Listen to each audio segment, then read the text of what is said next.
My explorer friends. Welcome back. Today we're starting a brand new unit, okay? And today our unit is called Frontier Explorers. So we're going to go way back in time to when the United States was first discovered. And we're going to talk about who was here, what we know, who traveled to find other areas in the United States, all this other stuff. Okay, so we're going to, oh, sorry. So we know that the United States was not always the United States. We know that Native Americans lived here before we did, and that Europeans didn't originally live in North America. They settled in North America. So they lived in Europe, but they came to America. And it used to be a lot smaller. Let me grab my globe here.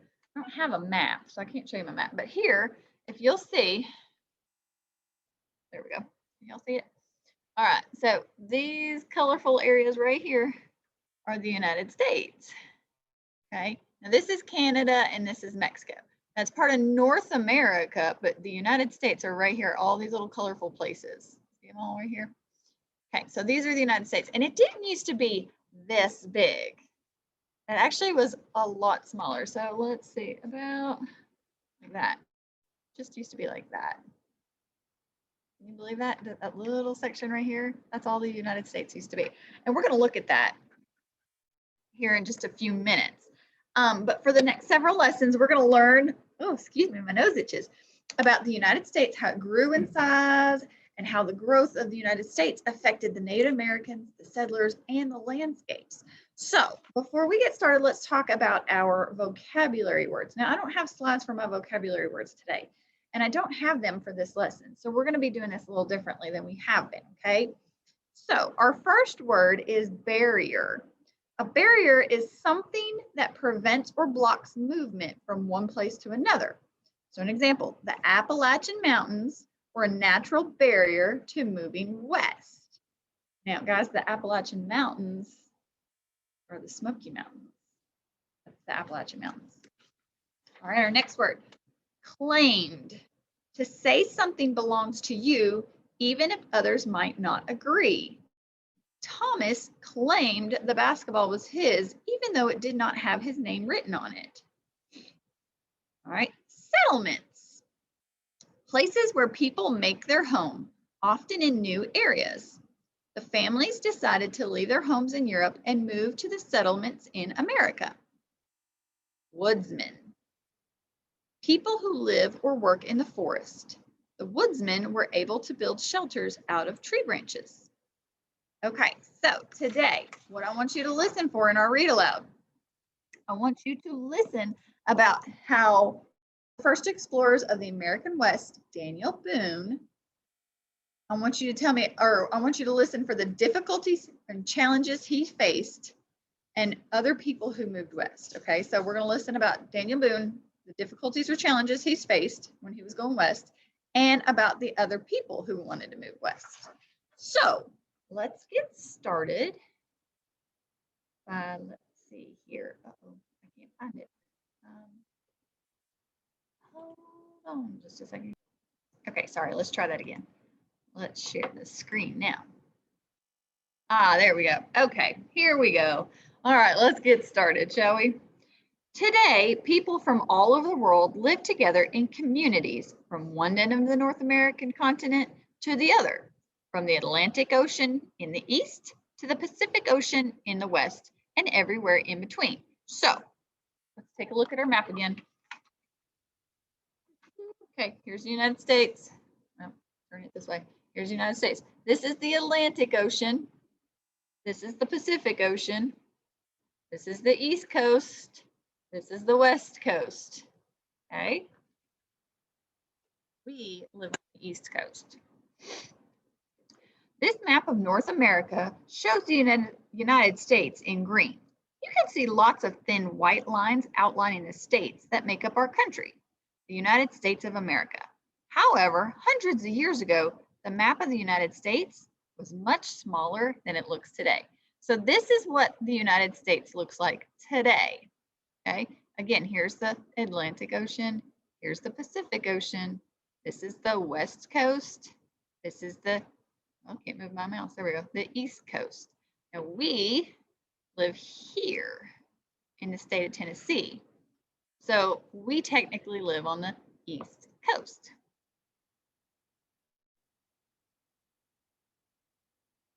See if I can make that a little smaller.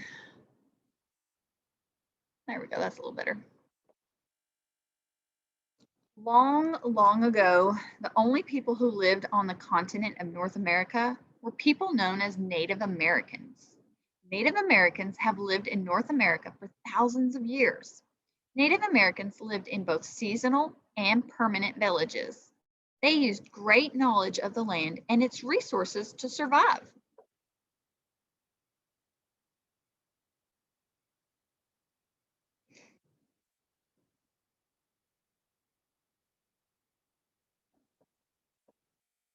At the same time, far away on the other side of the ocean, many other people had their own towns and villages.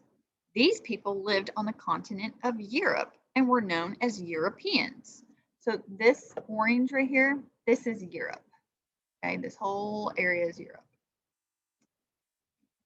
About 600 years ago, Europeans began to leave their lands and sailed to other parts of the world, seeking spices, gold, and other riches. Some of these explorers arrived in North America. So they came from here, the oranges, and they traveled all the way here. This is North America, all this purple area. So they traveled from here across the ocean on a boat to our area.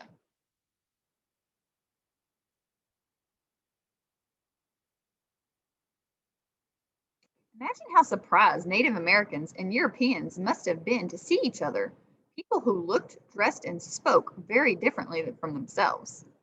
The early explorers who came to North America were mostly interested in finding goods and riches that they could take back to Europe to sell. Many of these explorers learned vital skills from the Native Americans. So a vital skill is crucial or extremely important to someone's survival. So like learning how to cook would be a vital skill that you need to learn. The Native Americans knew the land very well. They taught the Europeans many skills, including hunting, fishing, gathering, and farming. In exchange for their help, Europeans brought things to trade with the Native Americans, such as cloth. For many years, Europeans traveled back and forth across the Atlantic Ocean. Now, if remember, I showed you on our map, here's the North America, this is the Atlantic Ocean. They'd have to travel that way to go to across the Atlantic Ocean to go back to Europe. Excuse me.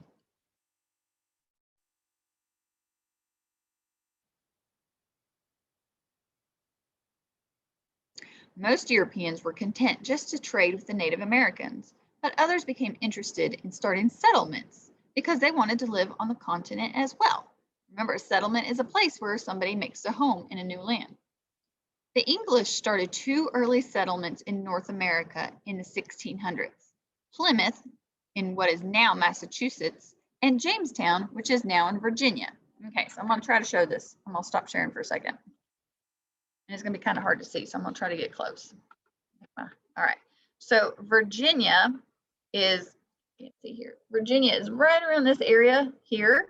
So they would have settled Jamestown in the area. And you can see we're not too far off. We're here. Virginia's over here. And then in Massachusetts, let's see, where is it? Here we go. It's way up here. So that's where Plymouth was. So that one is actually kind of further away from us. So we're here and it was all the way up here. So it's a little bit of a drive. So that's where the two first settlements were. All right, let's go back to our slides. At first, the Native Americans helped them survive. Do you remember how at Plymouth they celebrated their harvest together? The first Thanksgiving in America? Remember about that around Thanksgiving time. The Europeans would not have been able to grow the corn and squash for that meal without the help of the Native Americans.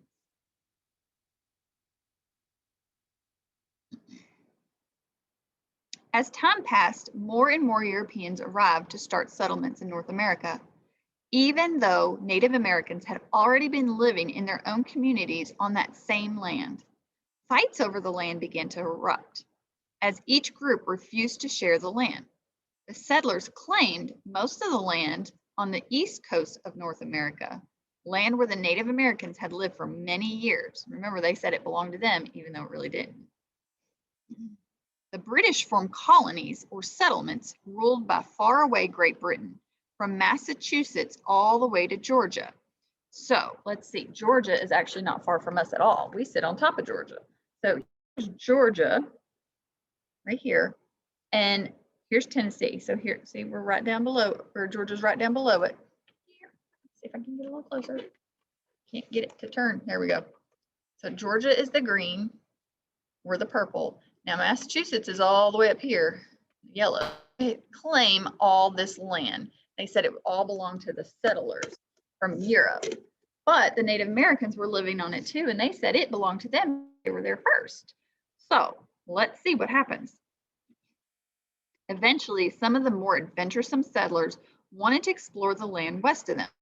One of these people was a young man by the name of Daniel Boone. He doesn't look very young, does he?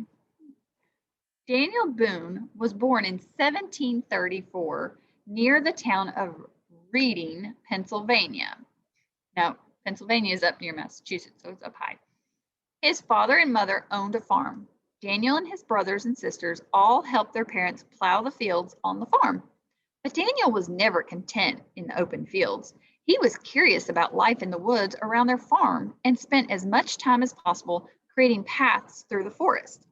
He made friends with young Native American boys who lived in the wooded areas. They taught Daniel how to move silently through the forest and how to trap wild animals and catch fish in the streams. Daniel learned how to use a knife and tomahawk at an early age. His father, seeing how interested Daniel was in hunting, taught Daniel how to use a special type of gun called a rifle. Now, it was very common for people to learn hunting and survival skills during that time in history, which is really different from today. So back then, they couldn't go to a grocery store and get their dinner, or they couldn't go to the store and get clothes. They had to go out in the woods and hunt for their dinner or fish for their dinner. And then when they hunted animals, they used their fur and their rawhides to make clothes out of.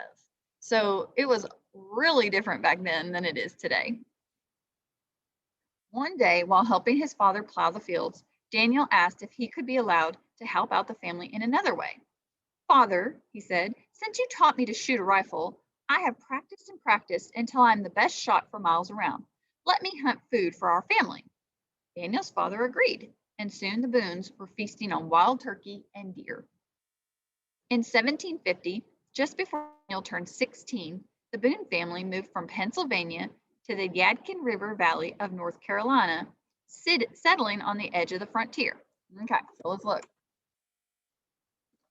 Again, we're right here where the purple is, and North Carolina is just next door to us. They are right next to us.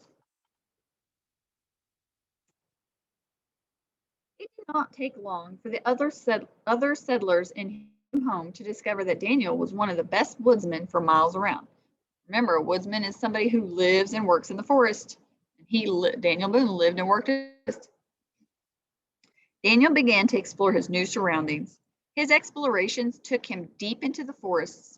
He heard tales of buffalo to the west and wanted to try hunting other animals than the plentiful deer and bear that lived in the woods nearby.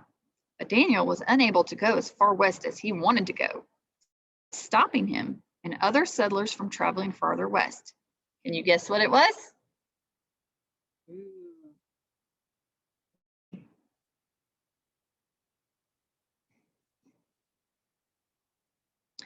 There were enormous mountains standing in his way. These mountains are called the Appalachian Mountains, and they stretch for miles from the present-day state of Maine all the way to Georgia. So up here is Maine, and Georgia's all the way down here. Now we're right about here. So we have the Appalachian Mountains in basically our backyards. The mountains were heavily wooded, making them difficult to cross. They formed a natural barrier, and blocked movement from one side of the mountains to the other.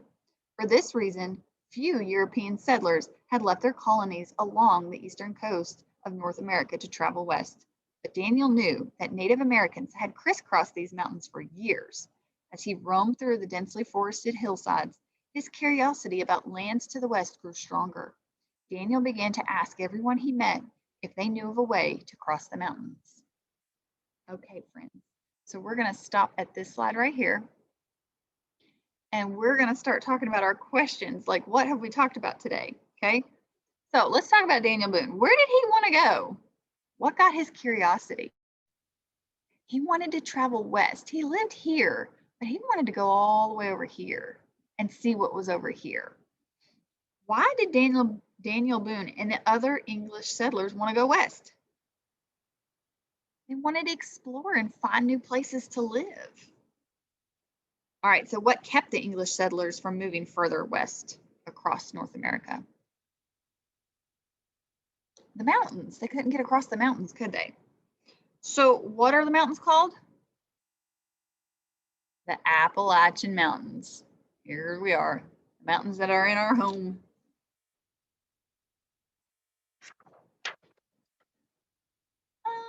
Let's see.